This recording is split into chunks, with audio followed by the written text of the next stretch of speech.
Chicos, buenas, ¿cómo están? 12:10 en punto, empezamos con la clase. Por favor, tutor, tutora, activar la opción para compartir materiales. Por favor. Tuturu. Ya.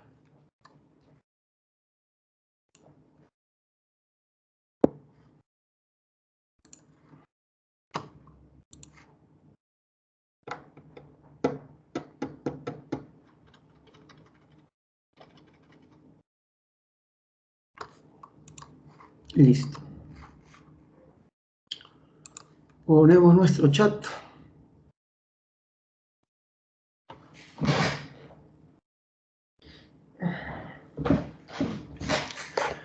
¿Cómo están, chicos? ¿Qué tal? ¿Qué tal?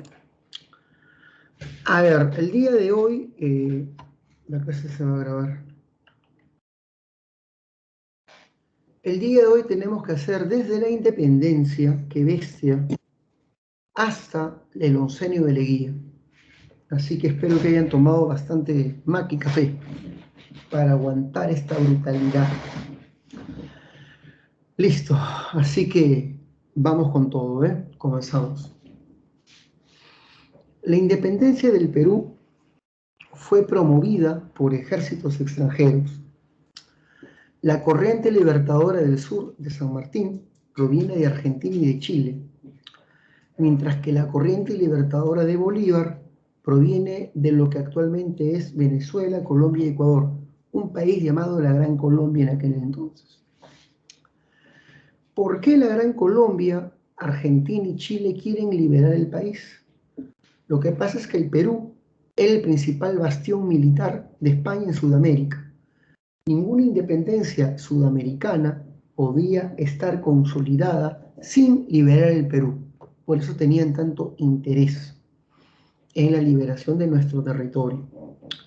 San Martín dirige la corriente libertadora del sur, que tiene como proyecto liberar al Perú trasladando tropas por el mar.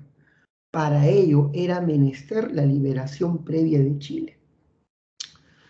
Para liberar Chile, las tropas de San Martín cruzan desde la provincia de Cuyo a través de los Andes en 1817, el cruce de los Andes, recorriendo 500 kilómetros de cordillera y derrotan a las tropas realistas en Chile en la batalla de Maipú, sellando la independencia de este país. ¿Alguien tiene activado su audio? Vamos a ver quién es. Audio activado, aquí está. Ya lo vi. Ya lo vi. Listo, sigamos. Buenas tardes. Debes saber que el primer presidente de Chile es Bernardo Higgins. Se une con San Martín y envían una flota hacia el Perú, la flota de Thomas Cochrane. Cochrane, este marino británico, trae a San Martín y este desembarca en Paracas.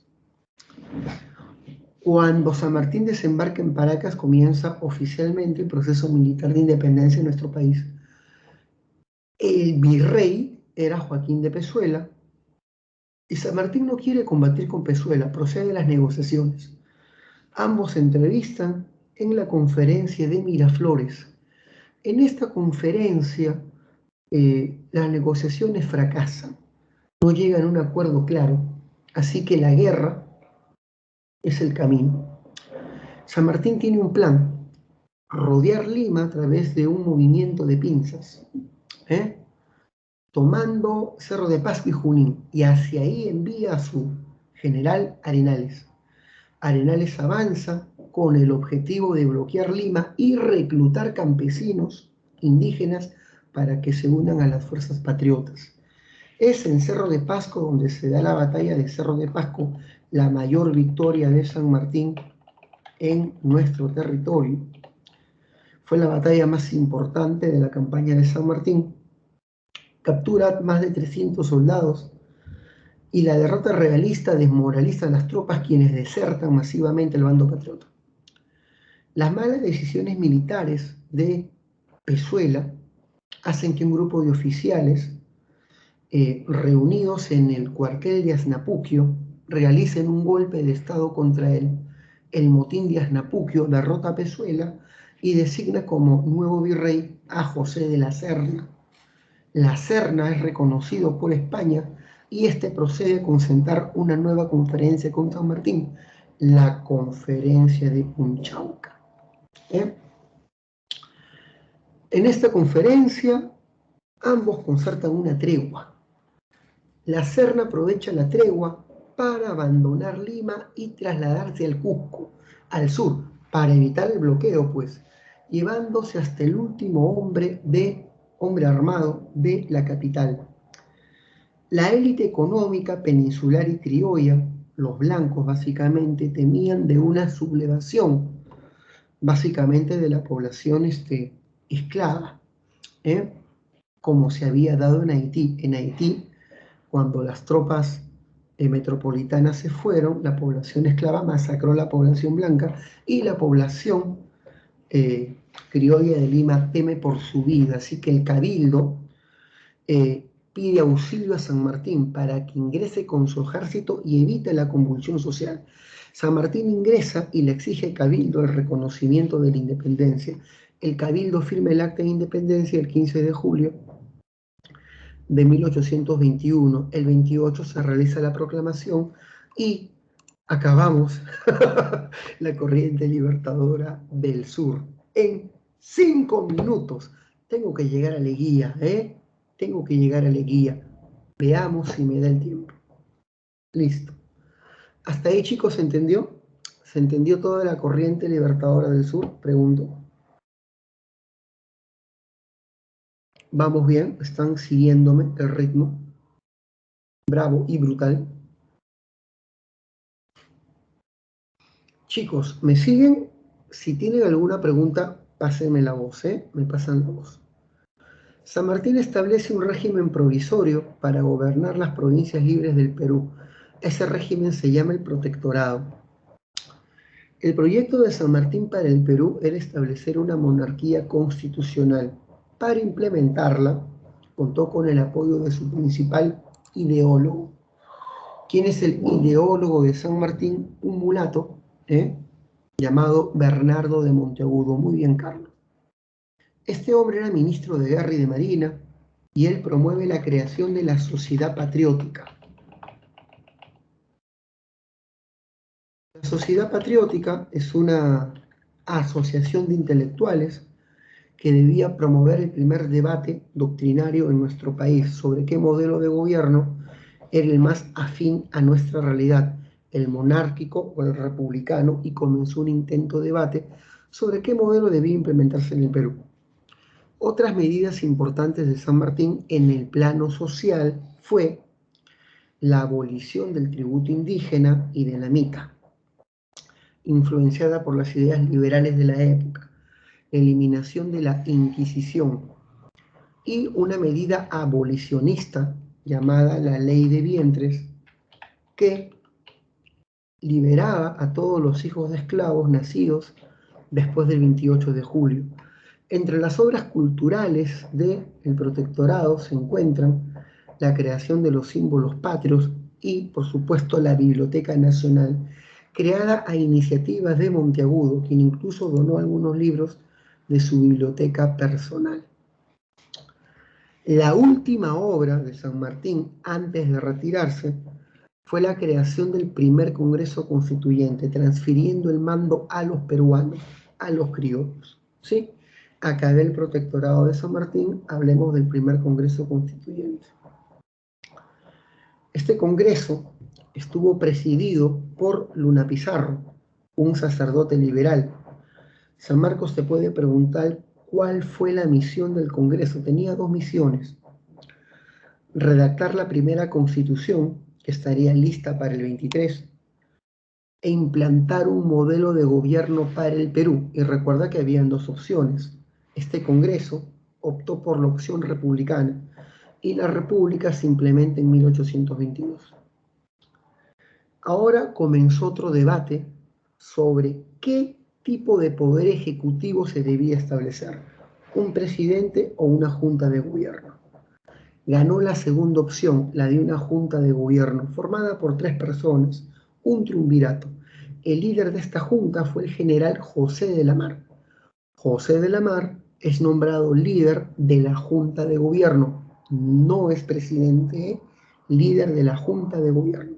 No había presidencia en esa época. La misión de la Mar era expulsar a los españoles del Cusco. Disculpen la bulla de afuera. El objetivo de la Mar y de su junta era expulsar a los españoles del Cusco a través de una campaña militar denominada Campaña Puertos Intermedios.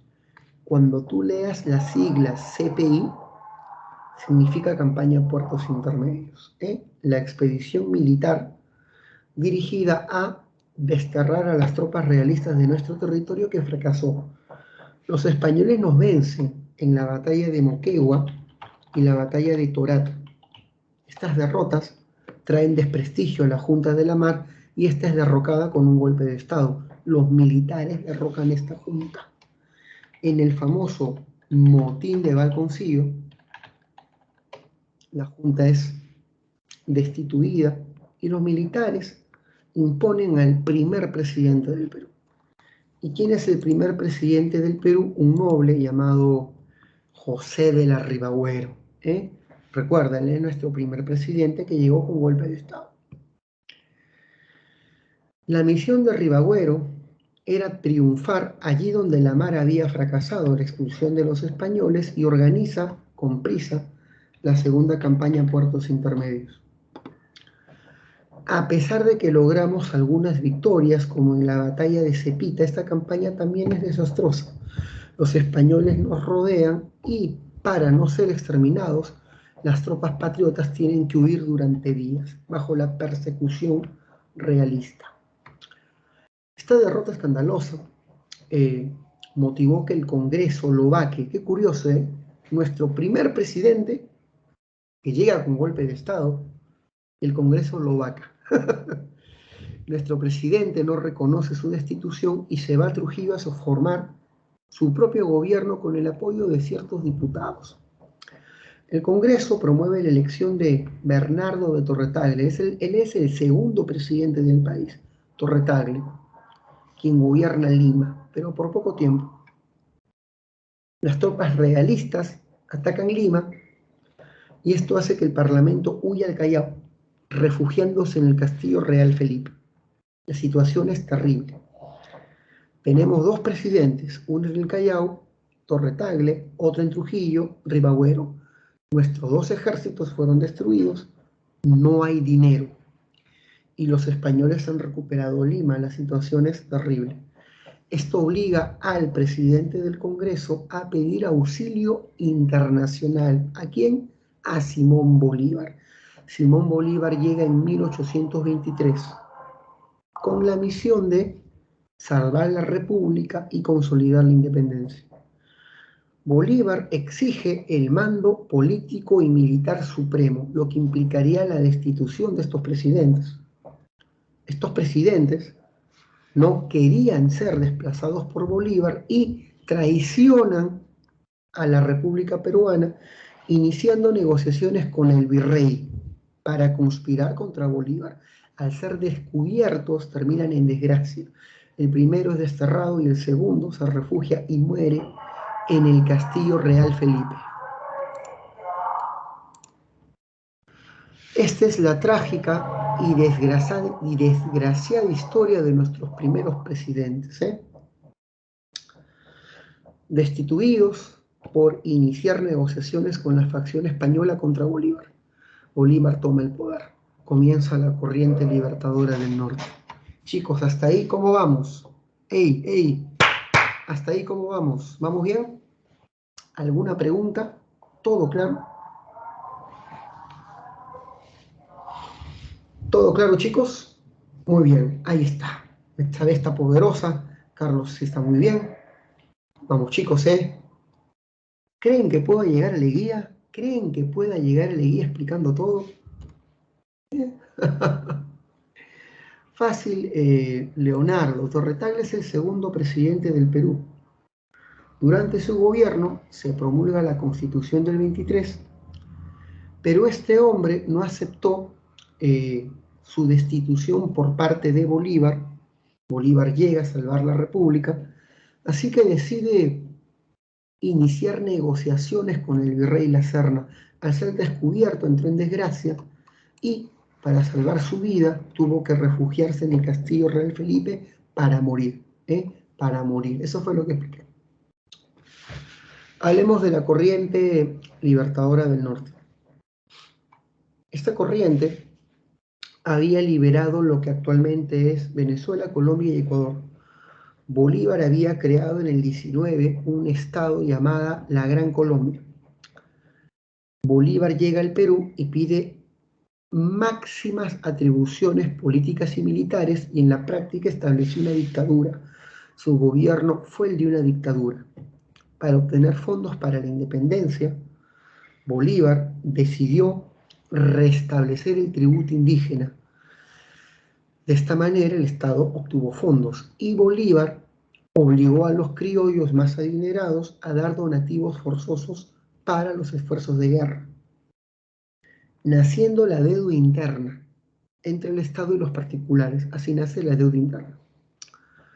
Bolívar logra derrotar a las tropas realistas en la batalla de Junín y en la batalla de Ayacucho en 1824. Los españoles son aplastados en Ayacucho, La Serna es capturado y se rinden, firmando la capitulación de Ayacucho.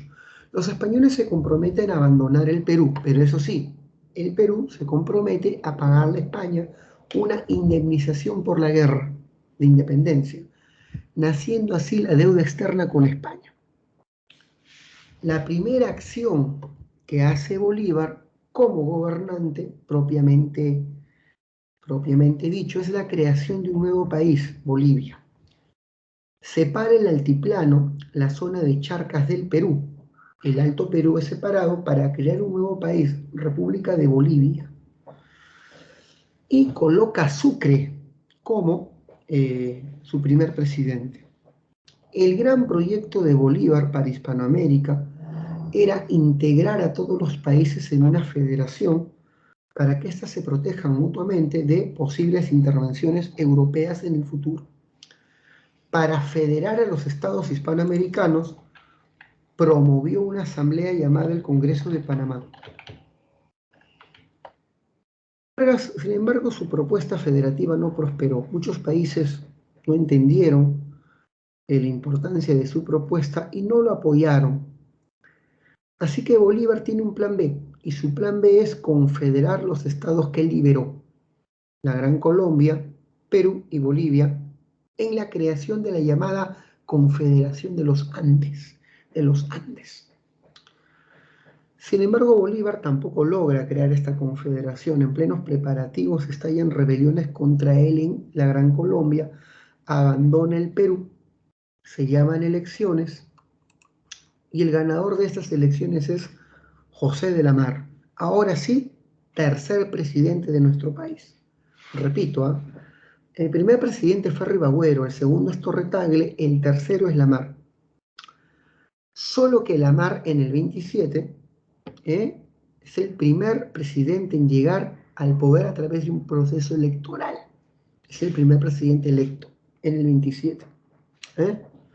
Recordemos que en el 22 no era presidente, era líder de la Junta de Gobierno. ¿Se entendió eso, no, chicos? ¿Se entendió eso, no? Muy bien. Comienza el primer militarismo. Lo siento, Rocío, eso no tengo tiempo para explicarlo porque no está en el boletín y apenas voy a tener tiempo para poder explicar lo que necesito. Pero aparece multichat.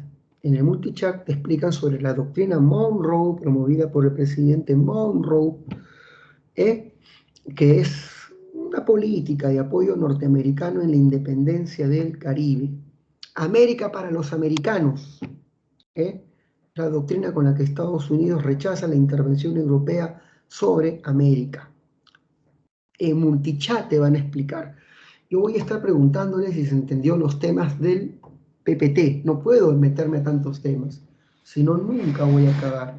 Así que, estimada Rocío, con mucho cariño, te digo que el multichat. Muy bien. Sigamos, pero te di una mención, lo mencioné rápidamente. Listo. El primer militarismo. El primer militarismo marca el inicio de la República. Durante el primer militarismo el Estado cayó bajo el control de los jefes del ejército llamados caudillos militares. Estos pugnaban por el poder a inicios de la República. El primer militarismo se divide en dos momentos, caudillismo militar y prosperidad falaz. Con respecto al primer momento, caudillismo militar es un periodo de anarquía. ¿Por qué? Por las constantes guerras civiles, los golpes de Estado constantes también, y los cambios de constitución. El Perú salía de una guerra de independencia y estábamos en recesión económica. El mayor ingreso del Estado era el tributo indígena. Ganaba básicamente dinero en base al tributo indígena, era nuestro principal ingreso. Éramos bien misios, 5 millones de pesos era más o menos nuestro presupuesto, una miseria. Nuestros primeros presidentes oscilaban entre dos tendencias, liberales y conservadores. Cuando eres liberal, si crees que el presidente tiene que estar subordinado al Congreso, primer poder del Estado, eres liberal. Un gobierno parlamentarista, Pero si crees que el Congreso debe estar subordinado al presidente y que el presidente debe tener amplias facultades y establecer un gobierno fuerte y autoritario, entonces eres un conservador. Esas son las dos tendencias en disputa. La primera tendencia, legislativo fuerte. La segunda tendencia, ejecutivo fuerte. Muy bien. En esa época, el Perú se debatía entre dos modelos económicos.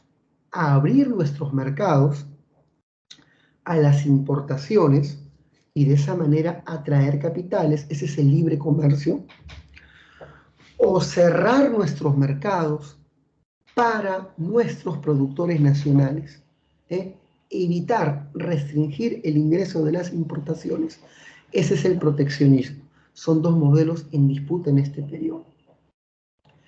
A inicios de la República se tenían que delimitar nuestras fronteras y estas se van a delimitar a través de dos principios. El uti possidetis fue el primero. ¿Qué dice este principio? Que se deben mantener, muy bien Rocío, exactamente eso, que se deben mantener las fronteras coloniales establecidas por la Real Cédula de 1810. Según este principio, la República Peruana debía heredar los territorios administrados por el Virreinato del Perú. A través del uti possidetis, el Perú ganó Maynas y Tumbes. El otro principio, el más importante, es la libre determinación. La libre determinación establece que cada pueblo decida por voto popular, por referéndum, a qué estado quiere integrarse.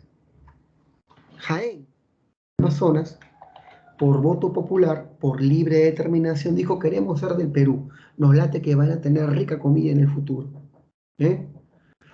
Mientras que Guayaquil, por voto popular, dijeron: queremos ser de la Gran Colombia, no queremos ser peruanos, porque estos se van a demorar mucho en llegar al Mundial y van a hacer un asco en la Copa Libertadores. Ya está, listo. Y se fueron a la Gran Colombia. ¿Se entendió, chicos? ¿Se entendió? ¡Ah, qué rico aire de la Rosa de Guadalupe! ¡Ah! ¡Qué bestia! Estamos en la PPT 7. Estamos a buen ritmo. Estamos a buen ritmo. Tienes que aceptar mi poder. Acepta mi poder. Y por favor, ya sabes cómo incentivarme, Ya sabes cómo incentivarme para acabar esta brutalidad de información. Ya sabes cómo incentivarme. Muy bien. José de la Mar se subordinó al Parlamento. A ver todos, si se subordinó al Parlamento, su gobierno será liberal o conservador. ¿Qué marcarías tú? ¿Qué marcarías tú?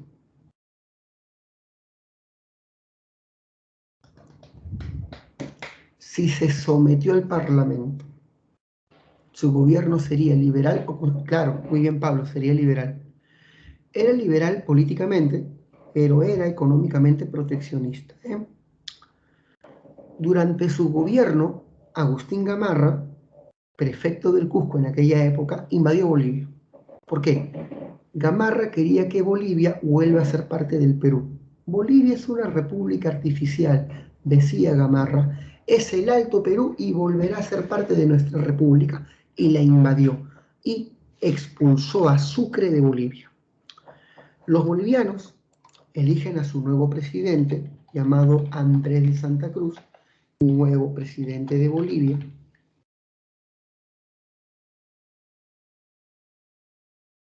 Y Sucre se refugió en la Gran Colombia y Bolívar estalló en odio.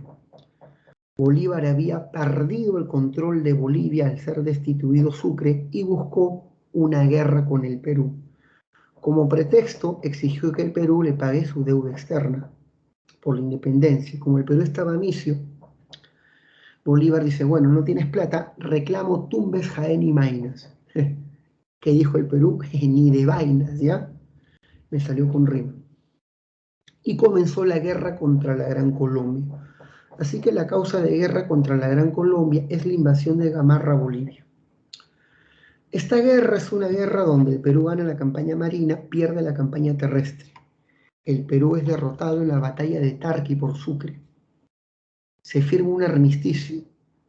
El armisticio que puso fin al conflicto se llama el Convenio de Girón.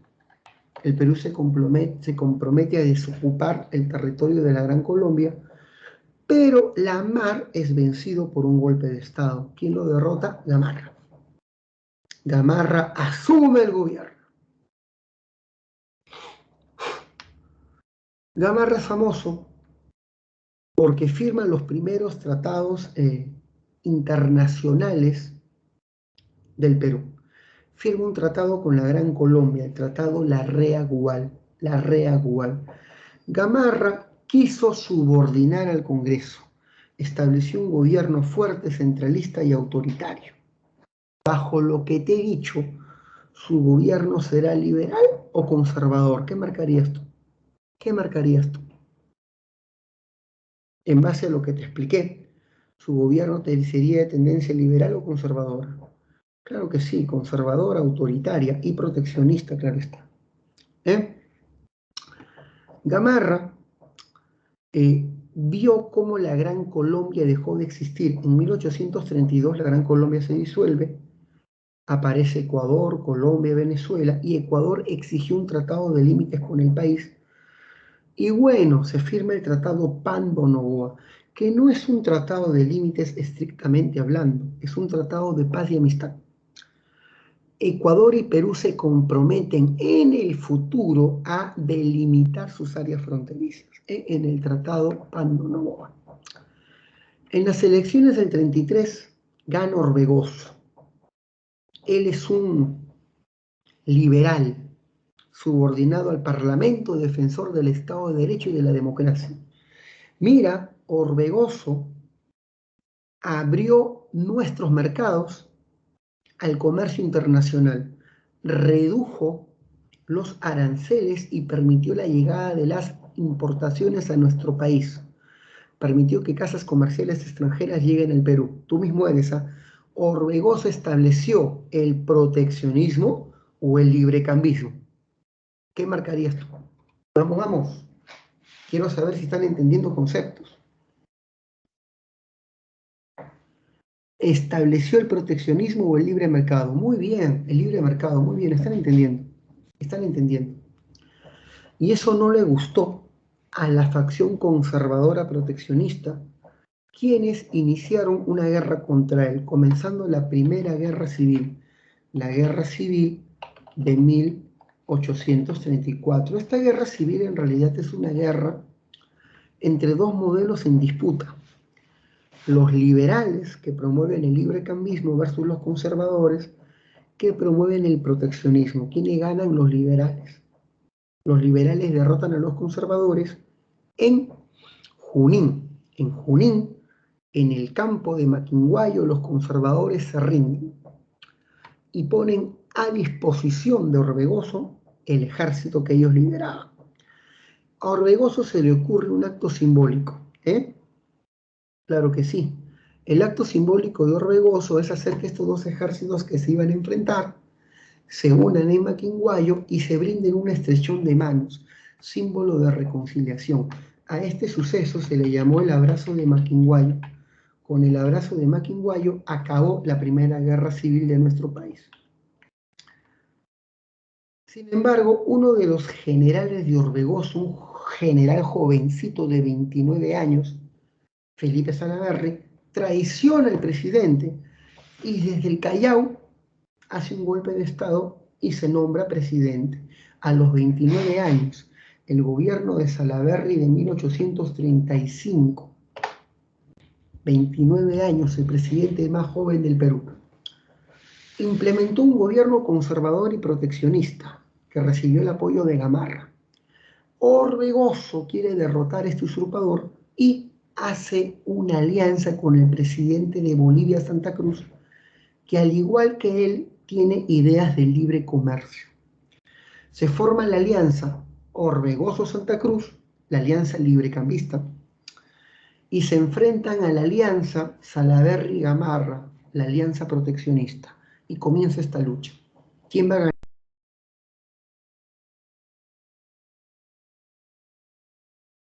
Le recuerda, y derrota a Salaverry en Socabaya. Acto seguido lo fusila. Lo fusila. Derrotada la facción proteccionista, Santa Cruz promueve la integración de Perú y de Bolivia en una confederación unida por el libre comercio. Comienza la Confederación Perú-Boliviana. ¿Qué tal, chicos? ¿Qué tal? ¡Qué bestia, eh!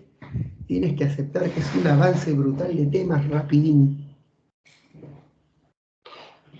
¿Se está comprendiendo? ¿Vamos bien? ¿Tienen alguna pregunta, chicos? Por favor, verifiquen, si por ahí hay alguna duda. Ahí está, Carlos, muy bien. ¿Quién más? ¿Quién más por ahí está comprendiendo? Si tienes alguna duda, habla, por favor. Ya está, muy bien, Evelyn. Sigamos. Ahí está. Ahí está. Muy bien. Con eso ya me entra la energía. La energía del líbido. Muy bien. Debes saber que la Confederación Perú-Boliviana es una república federal compuesta por 3 estados, el norperuano, el surperuano y el boliviano. Cada estado tenía su propio presidente.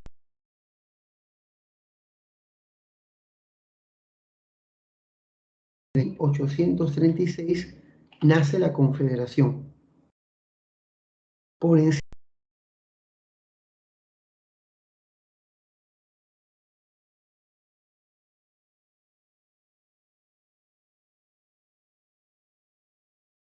de destituir presidentes, nombrar ministros, modificar la Constitución. Así que hablando en términos políticos, la Confederación Perú-Boliviana tuvo un régimen autoritario y presidencialista. Pero económicamente estableció el modelo de libre mercado, de libre comercio. Es más, fue por eso que se creó la Confederación Perú-Boliviana. El objetivo de Santa Cruz era unir comercialmente el mercado surandino con el mercado del altiplano boliviano, restablecer el antiguo circuito comercial que existía entre Cusco y Potosí, ese circuito colonial que había integrado ambos territorios en la época del virreinato. Así que el objetivo de Santa Cruz era unir comercialmente el sur, la zona surandina peruana con el altiplano, que libremente intercambien sus productos sin cobrar aranceles. Una alianza de libre comercio. Muy bien.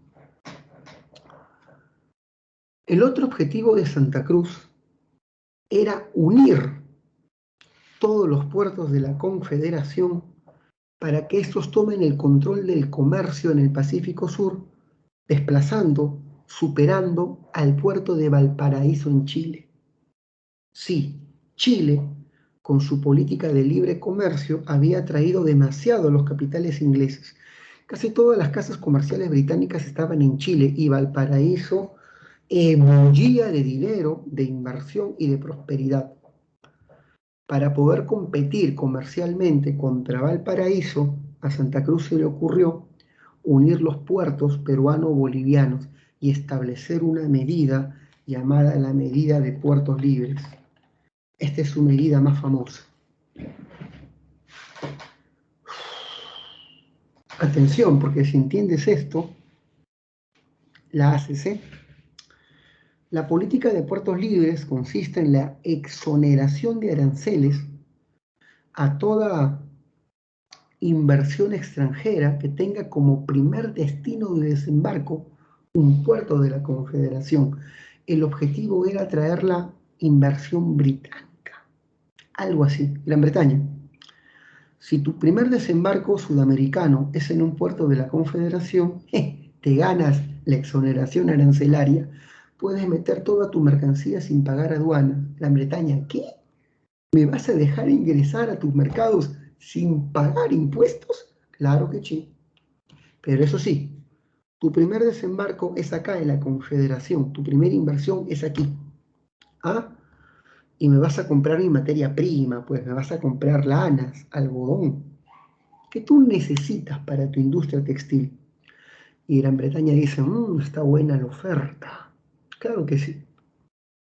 Pero si tú desembarcas en Chile o en Argentina, pierdes este beneficio arancelario. ¿Qué dices? Y Gran Bretaña le encantó, puso like a la página de Santa Cruz, puso me gusta a esta publicación en Twitter y la reina Victoria de Gran Bretaña se convierte en seguidora de Santa Cruz. Ya está. Funcionó. En pocos años, Callao, Arica, Cobija comenzaron a concentrar el comercio en el Pacífico Sur. Los barcos británicos pasaban por Buenos Aires y Valparaíso y primero desembarcaban aquí, en la Confederación, generando recelo de estos países. El ministro chileno, Diego Portales, amenazó, o mejor dicho, hizo entender al presidente de su país la enorme amenaza que la Confederación representaba para el futuro económico de Chile. Él le dijo en una carta, por su población, por su territorio, por sus recursos, unidos Perú y Bolivia siempre serán más que Chile. En el futuro dominarán el comercio del Pacífico y postergarán a nuestro país a una economía periférica y de subsistencia. Por el futuro de nuestro país tenemos que invadir esta confederación y disolverla para que no vuelva a aparecer nunca jamás. Chile y Argentina forman campañas militares contra la Confederación Perú-Boliviana. Hubieron peruanos desafectos de Santa Cruz, peruanos que odiaban a Santa Cruz, que promovían la destrucción de la Confederación. ¿Quiénes son los conservadores proteccionistas? Gamarra, Castilla y otros oficiales exiliados en Chile. Así que el sector conservador peruano, representado por Gamarra y Castilla, desterrados en Chile, apoyaron a estos países extranjeros para derrocar la Confederación. Chicos, hasta ahí se va entendiendo la idea, se va entendiendo, por favor verifiquen, verifiquen si me están comprendiendo. Ya me duele el cuello, por Dios. Ya me duele el cuello, por Dios. Muy bien. Y se crean, hijo mío, las campañas restauradoras. La primera campaña chilena desembarcó en Arequipa y fracasó. La segunda campaña chilena desembarcó en el Callao y triunfó, y derrotaron a las tropas confederadas en la batalla de Yungay.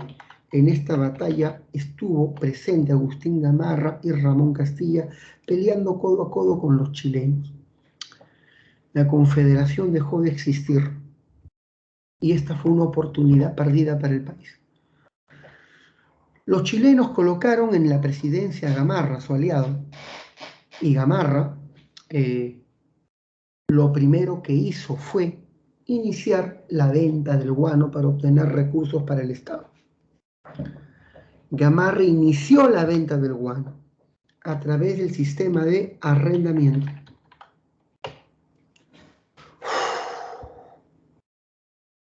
Atención, atención aquí.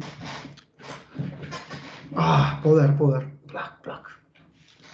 En el sistema de arrendamiento, el Estado peruano arrienda la isla de Chincha, que era la isla que tenía la mayor cantidad de guano, a un empresario particular llamado Francisco Quirós. El Estado cobra por el alquiler de la isla y Quirós tiene derecho a explotar cualquier recurso de este lugar. Explotó el guano y lo vendió directamente al mercado extranjero, quedándose con el neto de las utilidades. Bajo este modelo, el empresario se queda con el neto de las utilidades del guano y el Estado se queda únicamente con el dinero por el alquiler de la isla. A ver, piensa tú, pregunta de desafío. Bajo el sistema de arrendamiento, ¿quién es el más beneficiado? ¿El Estado o el empresario particular? ¿Qué responderías tú? ¿Qué responderías tú? El empresario, muy bien. Porque este se queda con el neto de las utilidades por la venta del guano. El Estado no se queda con nada. No se queda con ningún dinero obtenido por venta del guano. El Estado solamente cobra por el concepto de alquiler de la isla.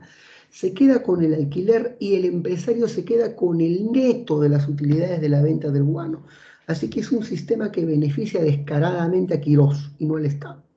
Muy bien. Gamarra quería invadir Bolivia, volver a hacer que este país se integre al Perú. Y con su ejército invade Bolivia y los bolivianos se defienden hasta el último hombre.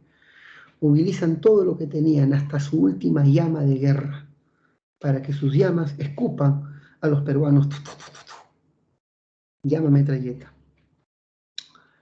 Y uno de esos disparos hiere a Gamarra y muere en la batalla de Ingavi. Gamarra muere en la batalla de Ingavi intentando invadir Bolivia.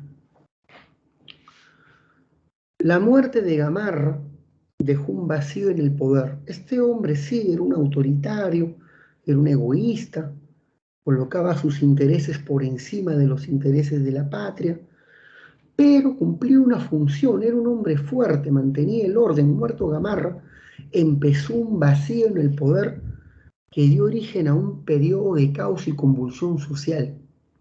Todos los caudillos se rebelaron en provincia en su afán de llegar a la presidencia y comenzó la anarquía militar del 41 al 45. Presidentes que llegaban, duraban 2 semanas y eran derrocados de inmediato por otro. Una etapa de convulsión terrible. Muy bien. ¿Se entendió, no? A ver si se va entendiendo. Escriban. La convulsión social del 41 al 45, esa etapa en que ningún caudillo logró consolidarse en el poder, fue causada por qué ocurrió para generar este vacío en el poder. ¿Qué marcarías tú? A ver, ¿qué marcarías tú? ¿Qué generó ese vacío en el poder?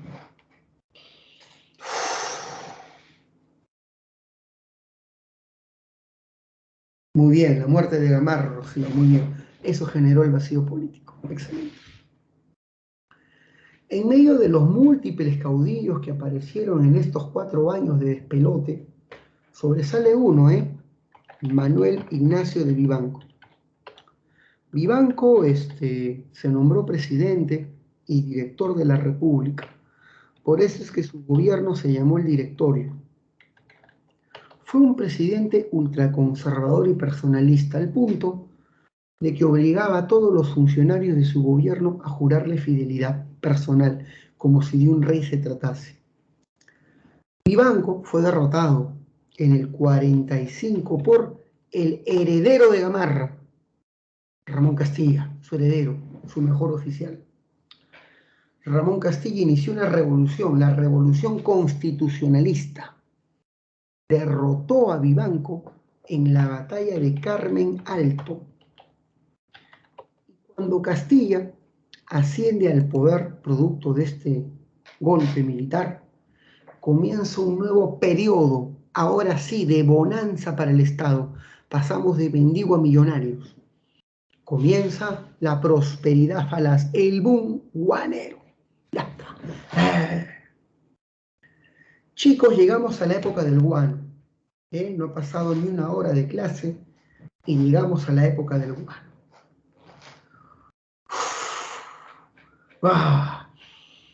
¿Les parece si respiramos un minuto? Un minuto para preguntas. Si tienes alguna pregunta, llegó tu momento. Un minuto para preguntas.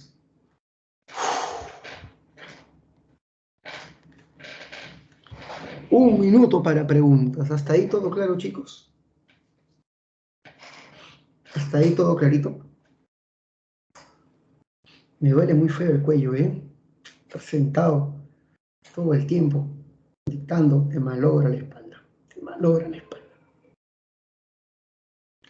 Muy bien, escucha. La prosperidad falaz es un periodo en que el Estado atraviesa una bonanza económica derivada de la venta de guano, que es un fertilizante natural producido a partir del excremento de las aves del litoral. Este excremento se almacena por siglos en islas como la isla de Chinche, que era nuestra principal isla, rica en este recurso. Ya está.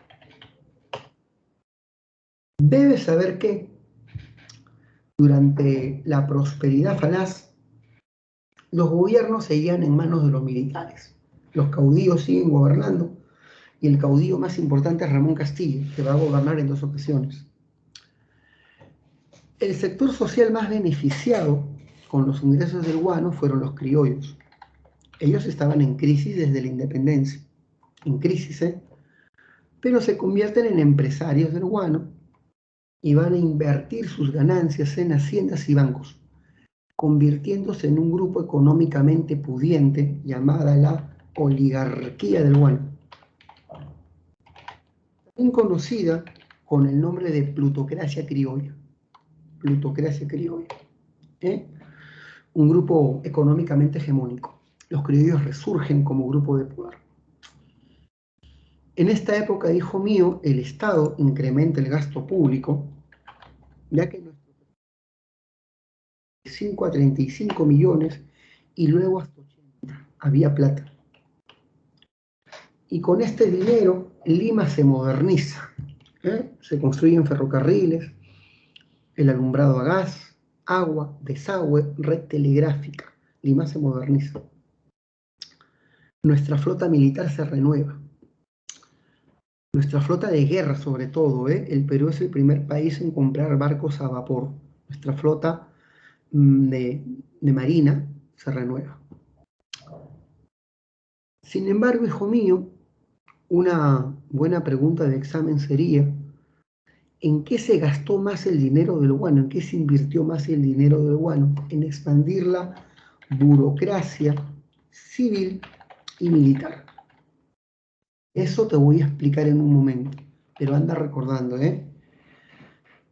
Los ingresos del guano fueron gastados sobre todo en expandir la burocracia civil y militar. Ya te voy a contar por qué. Anda, aguántame. El problema fue que hubo una avalancha de obras públicas repletas de corrupción, de mucha corrupción, mucha corrupción. Y al haber tanta corrupción, el déficit se incrementó. ¿Cómo se hizo para cubrir ese déficit presupuestario? Estos presidentes sacan préstamos al extranjero, préstamos millonarios a Gran Bretaña. Hay un incremento brutal de la deuda externa, que colocamos como garantía los ingresos del guano. Y en medio de esto vino la crisis internacional, una crisis mundial, la crisis de 1873. Y esta crisis nos destruyó económicamente. Los ingresos del guano estaban dirigidos únicamente a cubrir la deuda. Y vino la crisis y nos devastó. Por eso es que este periodo se llama prosperidad falaz. ¿Eh? Falsa prosperidad, falsa como Melissa Paredes, falsa como la esposa de Sergio Peña. ¿Eh? Todo terminó en bancarrota, falsa prosperidad, espejismo de prosperidad, prosperidad de a mentiras. Muy bien, listo. Ya está. Hablemos del gobierno de Castilla. Castilla es el primer presupuesto de la República. ¿Cuánto ganamos? ¿Cuánto gastamos? Y el Perú gastaba más de lo que ganaba. Castilla, falta plata, ¿eh? Así que Castilla cambia el sistema de venta del guano. El sistema de arrendamiento es anulado, suspende el negocio con Francisco Quirós y crea el sistema de consignatarios. Atención, que esto viene, esto viene. En el sistema de consignaciones, el Estado toma el control del guano y contrata un agente internacional para su comercialización. Contrata una empresa extranjera. La primera casa consignataria fue la Casa Gibbs de Gran Bretaña. ¿Cuál es la misión de un consignatario que vendría a ser un concesionario? Extraer y comercializar el guano en nombre del Estado peruano. Y a cambio de esto cobra una comisión del 6%. El Estado se queda con el resto. A ver si me entendieron. Bajo este modelo llamado consignaciones, ¿quién recibe los mejores beneficios y utilidades? ¿El empresario o el Estado? ¿Qué responderías tú? Bajo el modelo implementado por Ramón Castilla de consignaciones, el Estado se queda con el 94% de las utilidades. Es muy bueno, ¿eh? Es muy bueno. Con eso Castilla ya comenzó sus obras. Pagó la deuda externa a todos los países, menos España, menos España. Pagó la deuda interna, contraída con los particulares durante la independencia. Castilla pagaría la deuda interna con la ley de la consolidación, a través de bonos. El Estado comenzó a ceder bonos, aquellos que alguna vez prestaron dinero al gobierno, y tú cobrabas pues tus bonos, ¿no? Castilla calculó que la deuda interna ascendía a 7 millones y pagó 4. Pagó casi todo, más de la mitad. Que el siguiente gobierno termine de pagar la deuda interna. Buena medida. Castilla promovió la migración asiática, promoviendo la llegada de chinos, colís, para trabajar en las haciendas de azúcar y extrayendo guano. Se les dio un trato infrahumano, como de esclavos, semi-esclavitud. Muy bien. Castilla, y esta es una pregunta de Eco, pacificó el Estado peruano. Antes de Castilla todo era sublevación. Y Castilla dijo, ¿no? ¿Por qué hay tantas rebeliones? Porque el gobierno de Lima no tenía presencia en provincias. ¿Cómo hacer que el gobierno central tenga presencia en el resto del territorio, creando una red de funcionarios que representen al Estado? Jueces, prefectos, alcaldes, subprefectos, regidores, gobernadores, comisarías, gendarmería, cuarteles. Y así el Estado por fin tendría presencia en el territorio. Castilla pacificó al país creando esta red de funcionarios. Y de ahí lo que te expliqué, en qué se gastó más el dinero del guano, en expandir la burocracia civil y militar. Dime que entendiste, por favor. Vamos, vamos, vamos, vamos. ¿Se entendió? Por favor, por favor. Gente, verifique esto. Verifique si se comprendió. ¡Ga! Vamos, vamos. Excelente. Estoy haciendo mi posición de Gabigol. Muy bien. ¡Ga, Carlos! Ya está. Sigamos. Acaba su gobierno ciertamente bueno y sigue el gobierno de Echenique, conservador y gamarrista al igual que Castilla. Echenique es responsable del caso más escandaloso de corrupción del siglo XIX, el escándalo de los bonos de la deuda interna. Echenique incrementó de manera fraudulenta la deuda para beneficiar a sus allegados, como creando bonos falsos. A sus amigotes y aliados del ejército les entregó bonos falsos y los convirtió en acreedores del Estado cuando estos no han prestado ni un sol al Estado y cobraban una deuda falaz, mentirosa. Tú no has prestado ni un sol, pero vas a cobrar tu deuda interna, ¿eh? Porque tienes bonos falsos. Con esto, Echenique benefició a sus oficiales del ejército, familiares, amigotes, aliados políticos, para que cobren una deuda que jamás ellos habían otorgado al Estado, un incremento fraudulento de la deuda, creando falsos acreedores. ¿Cuánto pagó? A él le faltaba 3 millones y pagaba la deuda interna. Terminó pagando 27 millones. ¡Qué bestia! 24 millones de más. 24 millones fraudulentos para beneficiar a los amigotes del Estado. Qué terrible, ¿eh? Qué corrupto. Esto hizo que los liberales, al descubrir la fábrica de bonos falsos, inicien una revolución en Arequipa. Los líderes de la revolución liberal son los hermanos Gálvez, dos importantes líderes liberales de la época. Acá están, con sus sombreritos de copa. Castilla, decepcionado de Echenique, se une a la revolución, pero los liberales se quedan mirándolo. ¿Qué? Oye, tú has sido conservador toda tu vida, tú eras gamarrista, ¿cómo que ahora eres liberal? Y Castilla, he cambiado, Cristo me ha cambiado. Creo en el libre mercado y en las libertades. Fuera de acá. De verdad, dice Castilla. Y para poder convencer a los liberales, Castilla anuncia dos medidas famosas: la abolición de la esclavitud y la abolición del tributo indígena, en plena revolución liberal. En esta caricatura se ve a Castilla con los hermanos Gálvez, uno devolviendo el dinero a un campesino y otro cortándole las cadenas a un esclavo. ¿Se entendió, chicos? Lo hizo para ganarse la confianza de los liberales. Ese Castilla es un camaleón, ¿eh? ¿Se entendió? Verifiquen, ¿eh? Verifiquen.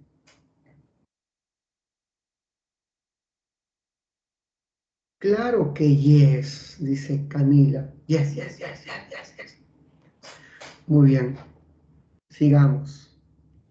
Te lo cantan las chiquiticas. Muy bien, bueno, ya, sigamos. Así dice la canción. Castilla derrota a Echenique en la batalla de Las Palmas y comienza su segundo gobierno. En su segundo gobierno, Castilla se enfrenta a Ecuador en nuestra primera guerra contra Ecoáfrica. ¿Por qué Perú tiene que enfrentarse a los ecuatorianos? Ecuador recontra viva ha pagado su deuda externa entregando territorios a Gran Bretaña. Bueno, problema de Ecuador, dice Castilla. Pero los territorios que entregó Ecuador son Pastaza. ¿Qué Pastaza es peruana? Además me gusta ese nombre, ¿eh? Pastaza. No te la voy a dar. Y el Perú invade Ecuador. Tomamos Guayaquil de inmediato. Muchos historiadores dicen que esa fue la oportunidad para recuperar Guayaquil y anexarlo al Perú otra vez. Pero Castilla se apiadó del ejército ecuatoriano porque estaban en una anarquía horrorosa. Habían 4 presidentes ecuatorianos en ese momento y Guayaquil era un lugar abandonado y pobre. Sus niñitos descalzos pidiendo comida, pidiendo bananas. Muy bien. Así que Castilla esperó a que uno de esos caudillos venza y firmó con él el Tratado de Mapasingue. Estado, Ecuador decide renunciar a entregar territorios peruanos. Castilla es un buen gobernante, pero comete un error. Su error fue transferir el negocio del guano de casas extranjeras británicas a casas nacionales. Los criollos formaron su sociedad peruana de consignatarios y a él se les dio el negocio del guano. Y te pregunto, cuando el negocio del guano estaba en manos de empresas extranjeras, funcionaba bien. Estas empresas eran correctas. Cobraban su comisión y entregaban lo que le correspondía al Estado peruano. Pero cuando el negocio pasa a empresas peruanas, ¿qué hacen estas empresas? Los peruanos somos así, como nos gusta la corrupción, nos encanta llenarnos los bolsillos con dinero del Estado. Y comenzó la corrupción, evasión de impuestos, inflación de fletes para incrementar, horrible, la especulación. Y por culpa de las casas consignatarias nacionales, el sistema de consignaciones tan exitoso se fue al diablo por culpa de la rica corrupción que tenemos en nuestro ADN. Qué rico robar al país. ¿Se entendió, chicos? ¿Vamos bien? ¿Se entendió, chicos? Vamos, vamos. Tienen que acompañarme en esta aventura maratónica. ¿Están vivos? Por favor, verifiquen, si es que siguen vivos todavía, o si estoy hablando solito. Bueno, Camila está atenta, A ver, vamos, ¿quién más está vivo? Estamos haciendo un montón, Ahí está Carlos. Durante el siguiente gobierno, el gobierno de Peset, España nos invadió. ¿Por qué España quería una guerra con Perú? Bueno, primero España quiere recuperar su imperio colonial. Es la época del imperialismo, pues. Segundo, España quiere invadir el Perú por sus recursos estratégicos, el guano sobre todo. España argumenta como causa de invasión que el Perú no le paga su deuda externa, no le paga la deuda contraída con la capitulación de Ayacucho en la independencia. Y España utiliza un pretexto para invadir el país, el incidente de Talambo, me explico. Los españoles habían enviado un grupo de barcos a Sudamérica, una expedición científica, para investigar la flora y la fauna del Pacífico. Esa expedición estaba en el Callao y se enteran que un peón español vasco es asesinado en una trifulca en la hacienda Talambo de la costa norte. La expedición científica exige al gobierno peruano aceptar un comisario español, un comisario regio. ¿Adivina qué? Solamente comisarios regios a las colonias, nada más. ¿Qué dice el Perú? Por más regio y fashion que esté tu comisario, no lo vamos a aceptar. Y la expedición científica ocupa la isla de Chincha. Vienen los barcos españoles y nos quitaron la isla. Y comenzaron a sacar el guano y a venderlos ellos. Vamos a vender guano. Hostia, eso, ¿no? Y comienzan a vender guano. El Perú dependía del dinero del guano y los consignatarios presionan al presidente Peset de firmar un tratado para recuperar la isla. ¿Y qué condiciones nos pone España? Terribles condiciones, humillantes. Pagarle la deuda externa, aceptar el comisario regio y pagarle a la indemnización, a la expedición científica una indemnización por desviarlo de sus trabajos de investigación. ¡Qué vergüenza! ¿El Perú va a aceptar esas humillantes condiciones? Sí, porque somos peruanos. El tratado de Vivanco Pareja, el tratado de la vergüenza. Dios mío, qué humillación. Sin embargo, un hombre recontra macho, como yo, llamado Mariano Ignacio Prado, se rebela contra este tratado vergonzoso desde Arequipa, derrota a Pezet, vence a Pezet y le declara la guerra a España. Comienza la guerra contra España de 65.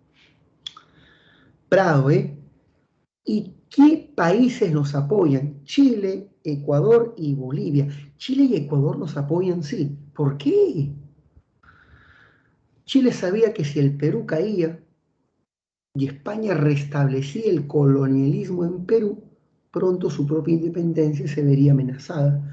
Así que para evitar el restablecimiento del colonialismo en Sudamérica, nos apoya Chile, Bolivia y Ecuador. Vencemos a los españoles en dos combates famosos, Aptao y 2 de mayo. Los españoles se retiran, por eso muchos dicen que el combate de 2 de mayo fue como una segunda guerra de independencia. Se reafirmó la independencia peruana y España nunca más intentará invadirnos. Ya está, ya está. ¿Se entendió hasta ahí, chicos? Vamos, vamos. ¿Se va entendiendo hasta ahí? Vamos, vamos. ¿Se va entendiendo, chicos? ¿Alguna pregunta hasta ahí? ¿Alguna pregunta mientras respiro? Muy bien. Sigamos, ¿eh? Necesito una coreana, chicos, para poder agarrar fuerzas. Después del gobierno de Prado, viene el gobierno de José Balta. El ministro de Economía de Balta se llama Nicolás de Piérola. Este va a ser uno de los más famosos caudillos civiles de finales del 19.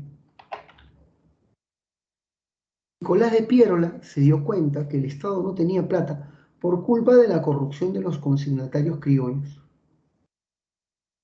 Piérola dice, la solución es sencilla, vamos a quitarle el negocio del guano a los consignatarios y vamos a dársela a una casa extranjera que brinde los mejores beneficios al Estado. ¿Y qué casa extranjera presentó la mejor oferta? La Casa Dreyfus, de Francia. Le dijo, Estado, si tú me das el negocio de guano, yo te voy a adelantar 2 millones de pesos, te voy a dar una mensualidad fija de 700.000 pesos y yo pago la deuda externa, dijo Alejandro Dreyfus, representante de esta casa comercial francesa. El presidente Balta lloró de la alegría, una lágrima le cayó y dijo, ¿dónde firmo? Y se firmó el contrato Dreyfus. Eso sí, Dreyfus establecía que el negocio del guano se le iba a dar en exclusividad, en monopolio. Así se establecieron los 3 modelos de venta, ¿Cuáles son? Arrendamiento establecido,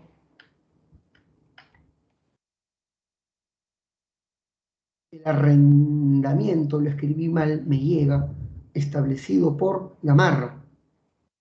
Consignaciones, establecida por Castilla, y monopolio establecido por Balta con el contrato de Dreyfus.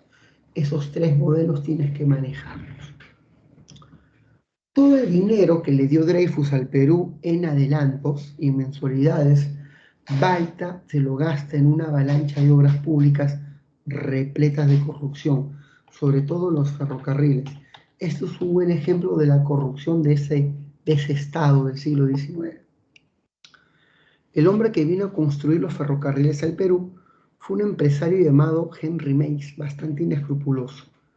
¿Qué hizo él para ganar los contratos de construcción ferroviaria? Sobornó a cuanto funcionario se le atraviese en el camino y una vez que aseguraba el contrato nos cobraba 4 veces más el valor de la obra. Elevaba el valor de la obra de manera exorbitante y el Estado peruano pagó 4 veces más de lo que debía pagar por sus obras públicas. Qué horrible es la corrupción nos corroe, nos destruye, es la causa de nuestra miseria. Muy bien. Por Dios, él era el Marcelo Odebrecht del siglo XIX. Pregunto, ¿con ferrocarriles están sobrevaluados? Por lo menos se terminó de construir uno, porque él mandó construir 11 a la vez. No se terminó de construir ni uno. Apenas el ferrocarril Lima-Loroya, lo demás eran obras inconclusas por corrupción. ¿Qué hizo Balta ante la falta de plata? Sacó préstamos a Gran Bretaña y nos endeudó por las siguientes 2 generaciones. Todo el dinero del guano se iría para pagar los intereses de la deuda. Así se destruye un país, chicos. La oligarquía peruana, la oligarquía del guano, los ex consignatarios, hacendados y banqueros, consideraron formar su partido político llamado el Partido Civil. El Partido Civil es el primer partido moderno de la historia peruana. Su líder es Manuel Pardo, ex consignatario. Pardo considera que para modernizar al Estado peruano hay que acabar con nuestra dependencia del modelo guanero. Hay que hacer una reforma administrativa y tributaria. Manuel Pardo se presenta a elecciones representando a la oligarquía, al Partido Civil, y gana el proceso electoral. Pero los militares no quieren que los civilistas lleguen al poder y realizan un intento de golpe de Estado. En 1872, 4 hermanos militares, los hermanos Gutiérrez, intentan quedarse en el poder. Intentan ocupar el gobierno para evitar el ascenso de los civilistas, pero los hermanos Gutiérrez no pudieron consolidar su golpe. La población, la plebe, salió a las calles movilizadas por el Partido Civil y los buscaron, los cazaron, los lincharon y le dieron muerte. Intentaron escapar del Perú, de Lima, pero la turba los chapó, los linchó, los desnudó y sus cuerpos desnudos fueron colgados de la Catedral de Lima. Un evento violento que nunca más se dio. Así que el intento de golpe militar contra los civilistas, el golpe de los Gutiérrez, fue aplastado por una insurrección popular. Comienza el primer civilismo, el gobierno de Manuel Pardo, el de la oligarquía. Chicos, hasta ahí vamos bien, verifiquen. Si se va entendiendo, verifiquen. Entramos a la guerra, ya entramos a la guerra.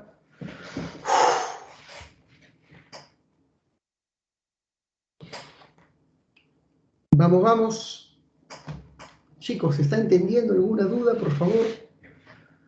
Si tienes alguna duda, pasa la voz, Pasa la voz. Carlos sigue vivo. Muy bien. Muy bien. Manuel Pardo quiere modernizar el Estado, pero tiene mala suerte. Gobierna en una coyuntura fea. 1873, crisis mundial. A esta crisis global se le llama el Gran Pánico. Pregunto, ¿tienes que adquirir o suspender la adquisición de armamento? Pregunto, ¿incrementas o suspendes la adquisición de armamento? Pregunto, si hay crisis mundial, ¿mantienes o paralizas la compra de armamento? ¿Qué marcarías tú? Por favor, escriban, escriban.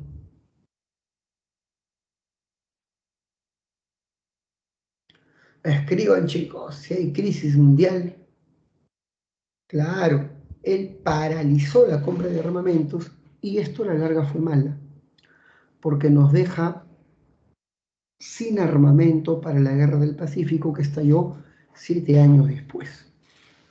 Manuel Pardo es famoso porque impulsó una reforma educativa. Él decía que la administración pública debe estar en manos de los ciudadanos ilustrados. Y para ello nuestra educación debía ser reformada bajo el modelo liberal. Se crea la Facultad de Ingeniería en San Marcos y la Facultad de Ciencias Políticas. Nacen nuevos centros educativos como la Escuela de Ingenieros Civiles y de Minas, la actual UNI. Nace la Escuela de Ingenieros Agrónomos, la agraria, nace la Cantuta. Así que una característica de este hombre fue la reforma de la educación superior bajo el modelo liberal. Manuel Pardo eh, ante la crisis global del 73, toma una medida radical, la expropiación del salitre. El salitre es un recurso que estaba siendo vendido después del apogeo guanero, también se llama nitrato. Sirve como fertilizante, pero también como materia prima para la pólvora. Nuestras mayores reservas de salitre están en Tarapacá, al sur del país. Y la mayoría de empresas salitreras no eran peruanas, eran inglesas y chilenas que se llevaban la mejor parte de las utilidades. Pardo, ante la crisis, tomó una decisión: expropiar las salitreras. Estas empresas pasan al control del Estado, pagándole una compensación a los empresarios extranjeros. Así que Manuel Pardo expropió, estatizó las empresas, generando el descontento de los inversionistas chilenos e ingleses que ahora se concentran en Bolivia, en Antofagasta.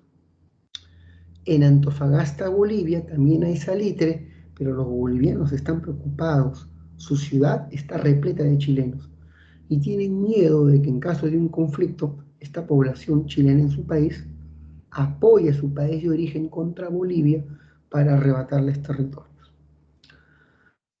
Así que Bolivia quiere un tratado de mutua defensa con el Perú y el Perú acepta.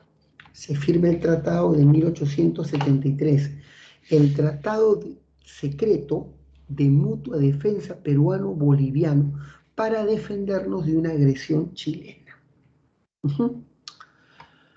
Por eso recordamos el primer civilismo, su gran reforma educativa, la expropiación de las salitreras y, por supuesto, su tratado secreto de mutua defensa con Bolivia. Acaba el gobierno de Manuel Pardo, primer presidente civil, y los militares recuperan el poder. Llega al poder Mariano Ignacio Prado, su segundo gobierno. Recuerda que su primer gobierno fue en el 65, guerra contra España.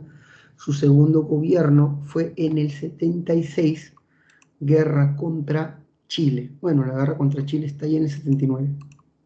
Ya está. Muy bien. Hablemos de la guerra del Pacífico.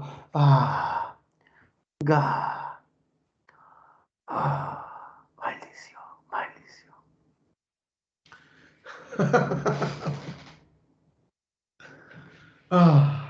Muy bien.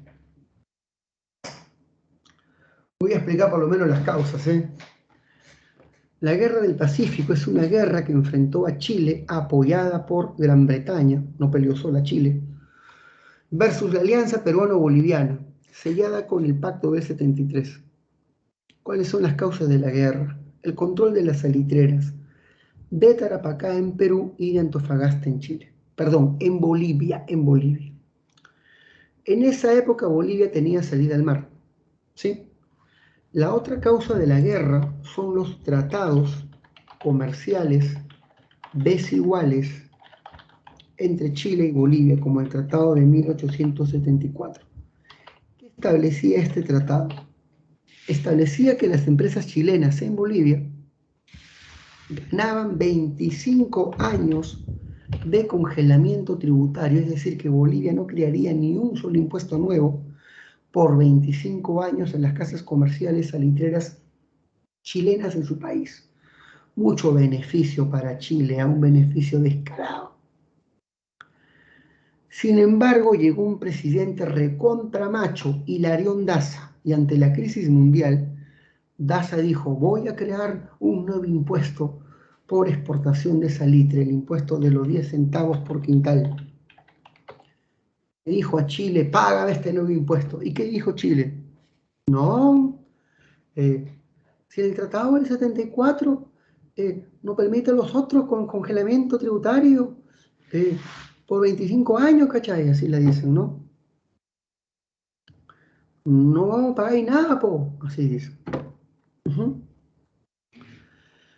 Sí, el impuesto de los 10 centavos está violando el tratado del 74 del congelamiento tributario por 25 años. Así que los chilenos no van a pagar nada. El presidente boliviano amenaza: Si es que no me pagan nada, haré lo mismo que el Perú. Voy a expropiar sus salitreras, lo voy a estatizar. Y los chilenos dijeron, no te atreves, ¿cachai? Y se atrevió. Los empresarios chilenos piden auxilio a su país y Chile interviene ocupando Antofagasta. La ocupación chilena de Antofagasta fue la primera acción bélica de la Guerra del Pacífico. ¡Ah! 1:30 y estamos a mitad de la guerra. ¿Llegaré a Leguía? Eso está por verse. Chicos, hasta ahí, ¿cómo vamos? ¿Siguen vivos? ¿Podemos seguir? Verifiquen, por favor, si aún tienen fuerzas. Verifiquen, por favor. ¿Estamos ahí? ¿Siguen atendiendo? ¿O ya se murieron? ¿Alguna pregunta? Por favor, escríbela. Si sigues vivo, por favor, escribe o siga para seguir con la clase. Si tienes alguna pregunta, pide retro sobre alguna parte y yo repito con mucho gusto. Camila está viva. ¿Quién más? ¿Quién más?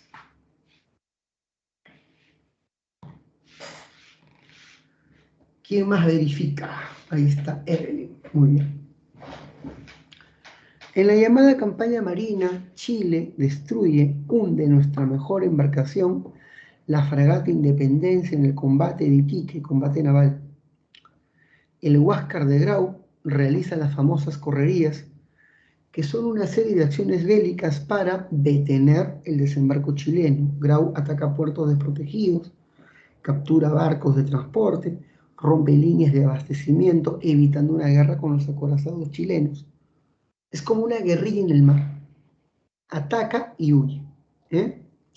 Sin embargo, a pesar de sus 5 meses gloriosos de resistencia, el Grau es emboscado en Punta Angamos, llegando a su fin la campaña marina. Chile se apodera de las líneas de abastecimiento y desembarca en Tarapacá. ¿Para qué? Para apoderarse de las salitreras. Nos ganan todas las batallas. San Francisco, Germania, Pisagua.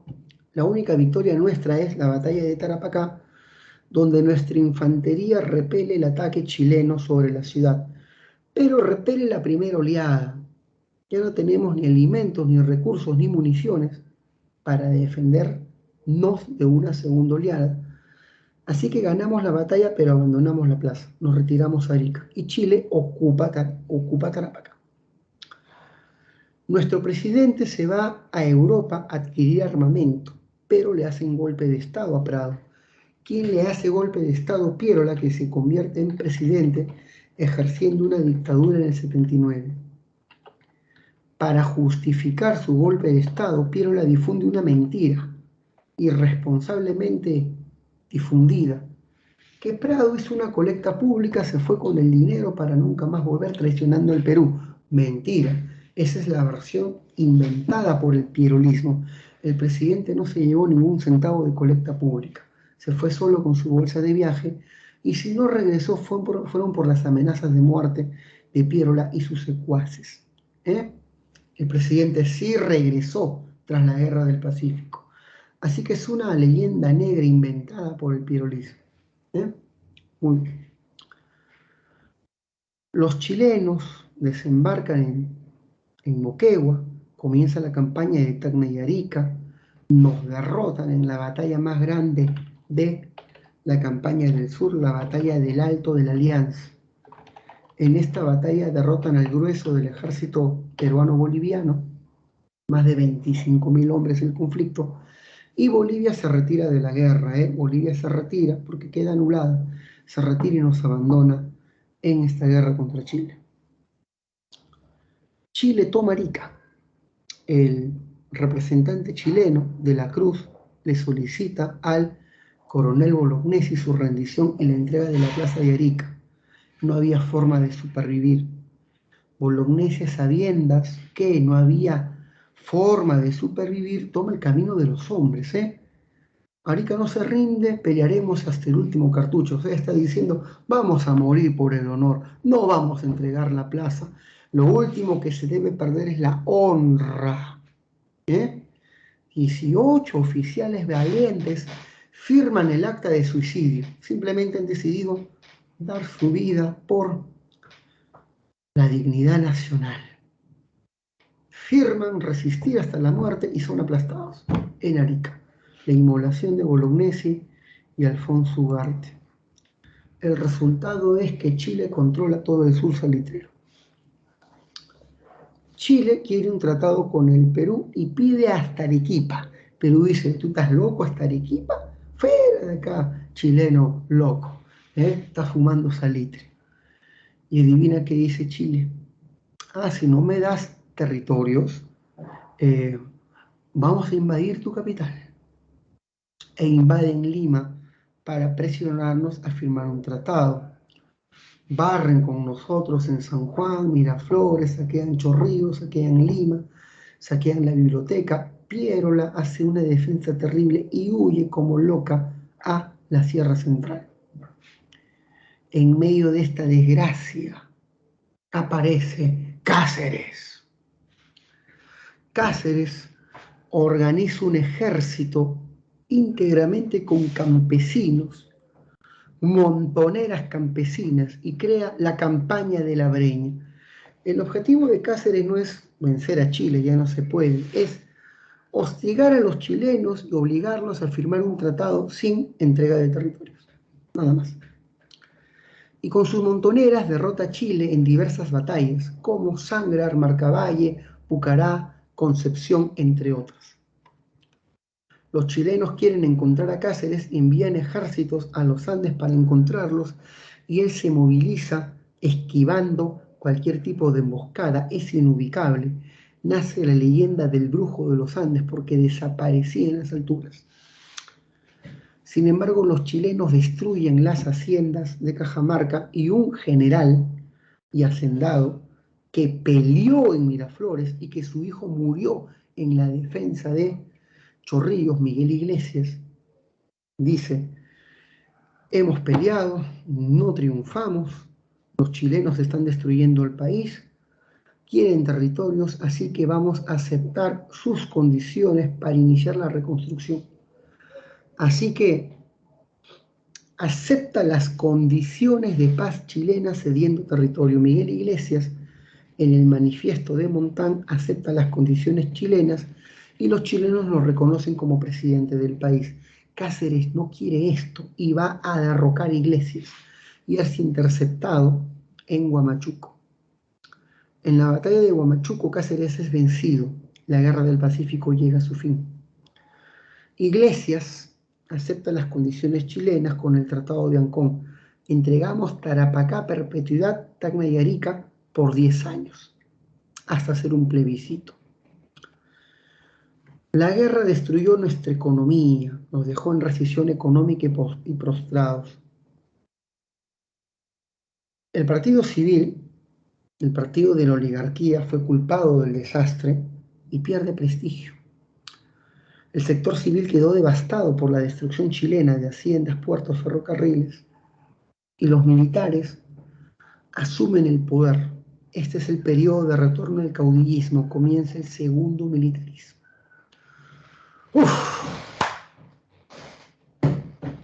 Llegamos al segundo militarismo, chicos, qué bestia. ¿Cómo vamos? ¿Alguna pregunta? ¿Seguimos? Tú dirás.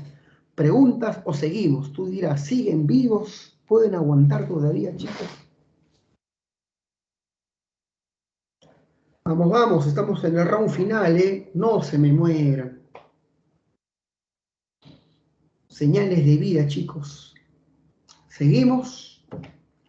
¿O alguna pregunta? ¿Cómo vamos, ¿Se va comprendiendo? ¿Cómo vamos? ¿Cómo vamos? Vanessa sigue viva. Ahí está, Bertita, Gabriela sigue viva. Durante el segundo militarismo aparecen nuevos partidos políticos, como el Partido Constitucional que representa a los militares, es el partido de Cáceres, y el Partido Demócrata, que es el partido de Piérola. Estos dos partidos son los más importantes tras la Guerra del Pacífico. Debes saber que Miguel Iglesias es el que inicia el segundo militarismo. Miguel Iglesias promueve la reconstrucción del país como reaperturando los centros culturales. La Biblioteca Nacional es reconstruida a manos de Ricardo Palma. San Marcos y el Colegio de Guadalupe reinician sus labores. ¡Oh, qué dolor de espalda, por Dios! Muy bien. Sin embargo, el gobierno de Iglesias no es reconocido por Cáceres. Para Cáceres, Iglesias es un presidente ilegítimo impuesto por bayonetas chilenas y prepara una guerra civil contra él y lo derrota.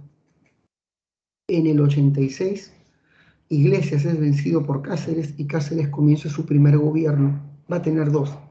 Este es su primer gobierno. Cáceres tenía que enfrentar un problema grandioso. El Perú estaba en una recesión horrible. Puertos destruidos, ferrocarriles devastados, industria tipográfica aplastada. Hay una recesión tras la guerra y necesitamos capitales para reactivar nuestra economía. Le pedimos prestado a Gran Bretaña, pero nuestra deuda con Gran Bretaña asciende a 51 millones de libras esterlinas. Es impaga la deuda. Gran Bretaña convirtió la deuda peruana en bonos y estos bonos fueron comprados por empresarios particulares, por accionistas, llamados los tenedores de bonos de la deuda peruana. El representante de esta sociedad de accionistas de la deuda se llama Michael Grace. Y Michael Grace le propuso a Cáceres una salida bastante controversial. Cancelamos la deuda externa peruana y es que ustedes nos entregan sus ferrocarriles, todo su sistema ferroviario por 66 años. Y nos van a permitir colonizar 2 millones de hectáreas de su Amazonía, navegar por el lago Titicaca, nos van a dar 3 millones de toneladas de guano, el derecho a explotar su cobre, su petróleo y su carbón. ¿Qué dicen? Dios mío, estás entregando el país al capital extranjero. Pero no había de otra. La firma del contrato Grace fue un debate tremendo, un debate enorme, pero finalmente se aprobó. Recuerda, con el contrato Grace, el Perú entrega su sistema ferroviario por 66 años y otorga una serie de concesiones y recursos a los tenedores de bonos británicos a cambio de la anulación de nuestra deuda. Los tenedores de bonos forman una empresa llamada Peruvian Corporation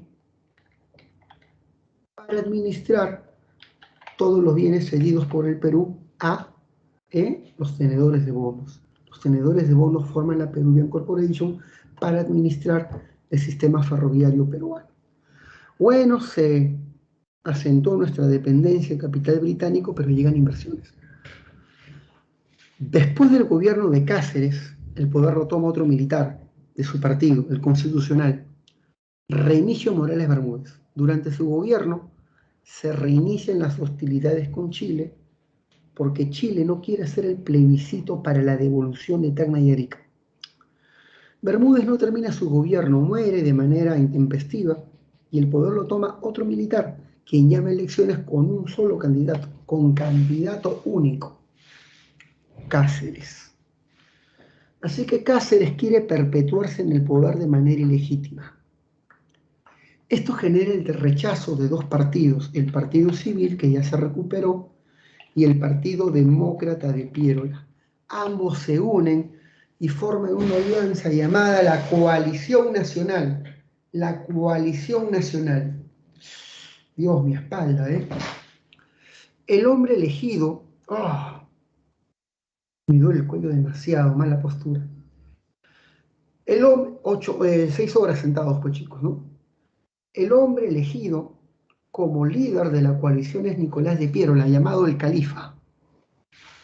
Y Piérola dice, ¿cómo derrotar a Cáceres si Cáceres controla el ejército, con montoneras? Reclutan la plebe urbana de las ciudades y asaltan las principales ciudades. Lima es asaltada por las montoneras de Piérola, como se puede ver en este bello cuadro de Juan Lepiani. Ingresa por la calle Cocharcas. Hoy en día esta calle se llama calle Nicolás de Piero. Se da una guerra civil horrorosa en el 95.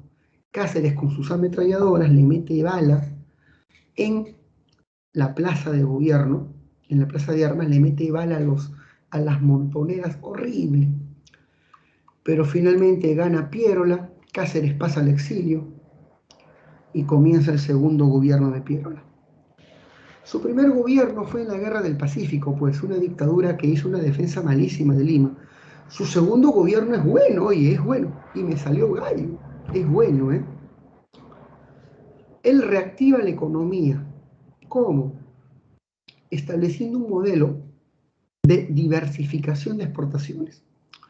Comienza a explotar azúcar, algodón, lana, petróleo, caucho. Durante su gobierno se da el apogeo del caucho y del azúcar, el boom del azúcar y del caucho. El caucho era explotada por casas extractivas ubicadas en la Amazonía, básicamente en Loreto y Madre de Dios, explotando y esclavizando a la población nativa de la zona, mientras que el azúcar se explotaba en grandes haciendas de la costa norte llamadas latifundios. En esta época comenzó la exportación masiva del azúcar y del algodón, y los dueños de estos latifundios se van a enriquecer bastante, dando origen a la segunda oligarquía, la oligarquía agroexportadora. Recuerda que la primera fue la oligarquía del guano. Esta es la oligarquía agroexportadora. ¿Eh? Muy bien. La oligarquía terrateniente.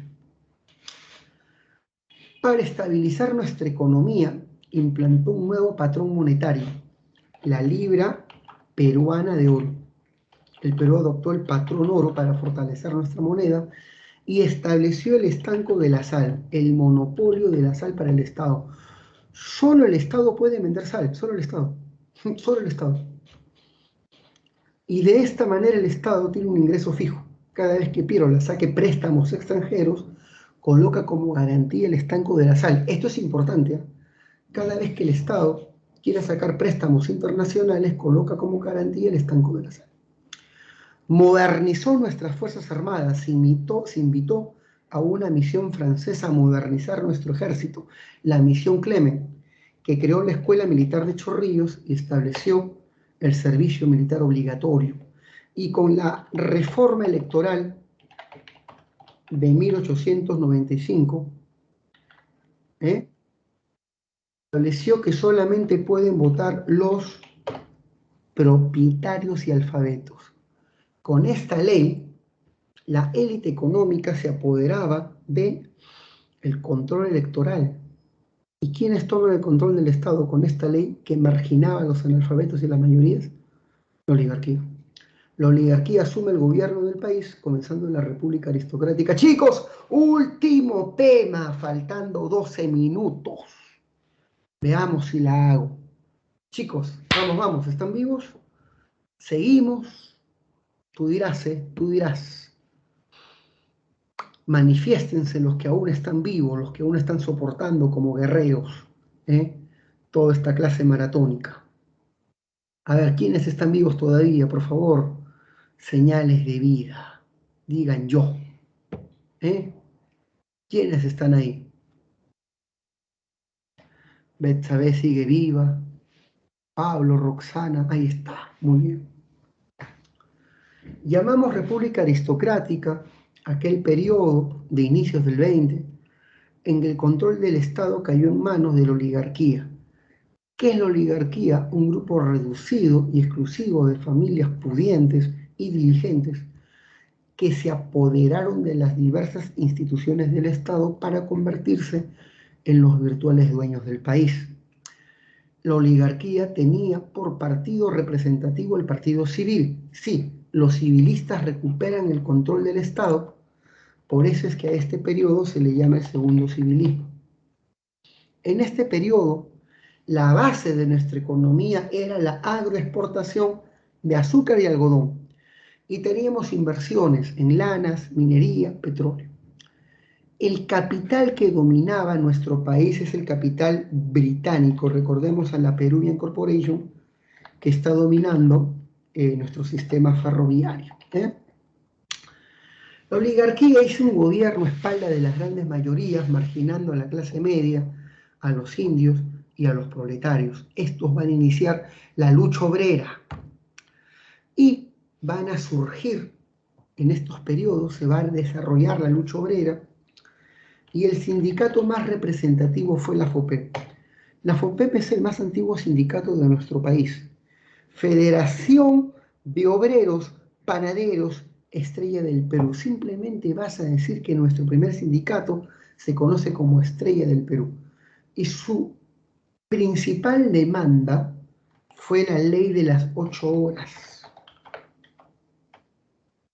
Su ideología de combate fue el anarquismo. El anarquismo fue la primera ideología del movimiento obrero. El gobierno de Eduardo López de Romaña, que es el primer gobierno de la República Aristocrática, es famoso porque firma el primer tratado con Bolivia, el tratado Osma-Villazón, cerrando nuestra frontera fluvial, cierra nuestra frontera fluvial con Bolivia. Él hace que la libra peruana de oro entre en circulación. La libra peruana entra en circulación recién en este gobierno, aunque fue promovida por Pierola en el gobierno anterior. El siguiente gobierno es de un oligarca civilista, que está Manuel Candamo, quien no cumple su mandato porque muere intempestivamente, pero logra por lo menos construir el primer tranvía eléctrico Lima-Chorrillos, que era un símbolo de la modernidad urbana a inicios del 20. El presidente más importante de la República Aristocrática es José Pardo, gobierna 2 veces. Hijo de Manuel Pardo, heredero del Partido Civil, impulsa una reforma educativa como su padre,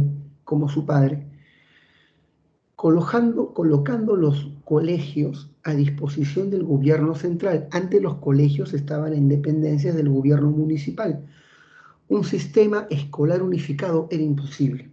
Así que él colocó los colegios bajo el gobierno central, bajo la administración del gobierno central. A través de la ley femenina, permitió el ingreso de las mujeres a las universidades. Las mujeres ya pueden acceder a grados universitarios y creó escuelas nocturnas para los obreros. Ese es el gobierno de José Pardo, básicamente. Leguía llega, su primer gobierno es del 8 al 12, dura 4 años, y Leguía es recordado por ser un presidente entreguista. Entregó territorios a otros países, pero porque tenía razones para hacerlo. Brasil quería invadir el Perú, nos quería quitar a Ucayali, y Brasil quería la guerra y no la buscaba. Brasil invadió la zona de Yurúa y de Purus, atacando a nuestros caucheros, atacando a nuestras bases militares. Brasil quería la guerra, quería que Perú declare la guerra, quería ganarnos y quitarnos Ucayali. Y Leguía, en un acto de realismo político, decide frenar el avance brasileño sobre nuestro país entregando territorios. Con el Tratado Velar de Río Branco. Quédate con Yurúa, quédate con Purus y nos quedamos con Ucayali. Para Basadre fue un triunfo, porque Brasil se lanzaba con todo sobre Ucayali, así que Leguía los detuvo entregando territorios. No había ningún peruano viviendo en esa zona, así que nadie se lo afectaba. Bolivia quería la zona de Acre y estaba lista para hacer una alianza con Chile. La alianza boliviano-chilena hubiera sido un desastre y Leguía, para evitar esa alianza, le entrega a Bolivia la zona de Acre. Toma Acre y cerramos fronteras. Y así evitó esa alianza con Chile, el tratado Polo Bustamante. Así que Leguía entrega territorio, sí, pero hay que entender esta cesión en su coyuntura. En 1912, los obreros hacen protestas exigiendo que su candidato, Billinghurst, exalcalde de Lima, llamado el Pan Grande, sea nombrado presidente. Las elecciones son suspendidas y el Congreso lo elige presidente por presión popular. Es el primer presidente populista. A los trabajadores les cedió un derecho, las 8 horas. La ley de las 8 horas fue promulgada, aunque limitada únicamente para los trabajadores del Callao, y fue un triunfo para la clase obrera. pero sus medidas populistas entraron en conflicto con la oligarquía del Partido Civil, quienes intentaron vacarlo desde el Congreso. Así que Billinghurst intentó cerrar el Congreso y la oligarquía civilista pidió auxilio a los militares. El general Benavides. Benavides derroca a Billinghurst en el 14 en defensa de los intereses oligárquicos. Durante el gobierno provisorio del general Benavides estalló la Primera Guerra Mundial. Se llama elecciones, José Pardo inicia su segundo gobierno y la guerra se desarrolla plenamente. La guerra mundial fue buena para el Perú. Se incrementa la exportación de materias primas, especialmente de lanas. ¿Quiénes producían lanas? Los gamonales. ¿Qué son los gamonales? Llamamos gamonales ganaderos, hacendados ganaderos de la sierra. Ellos incrementaban su producción usurpando pastos a las comunidades campesinas. Eran unos terribles abusivos. Las comunidades se quejaban en los juzgados, pero nadie les hacía caso. Así que en Puno la población se sublevó contra los gamonales usurpadores. El hombre que dirigió la rebelión campesina fue un sargento llamado Teodomiro Gutiérrez. Él se hizo llamar Rumimaki. Acá está la rebelión de Rumimaki y de Puno.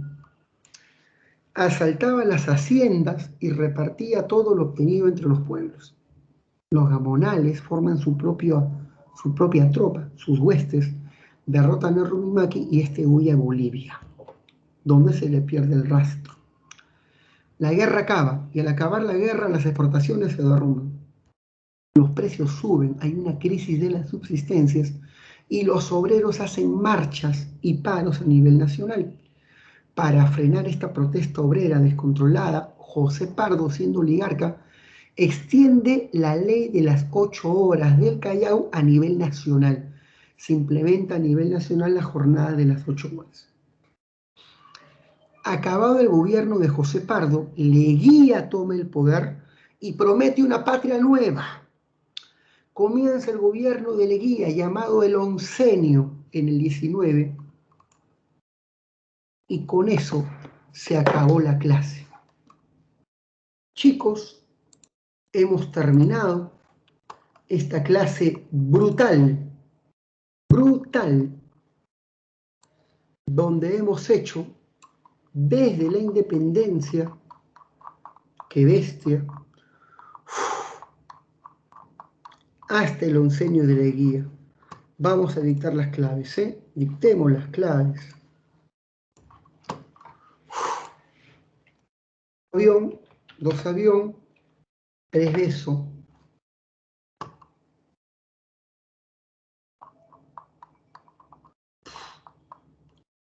4 avión, 5 dedo.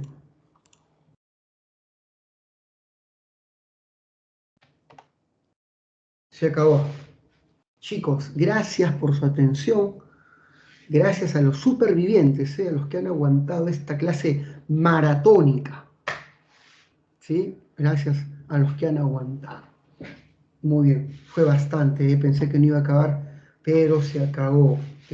Con fe, con fe. Nos estamos viendo, chicos. Un abrazo para todos. Se me cuida mucho, paz y amor. Nos vemos. Qué bestia,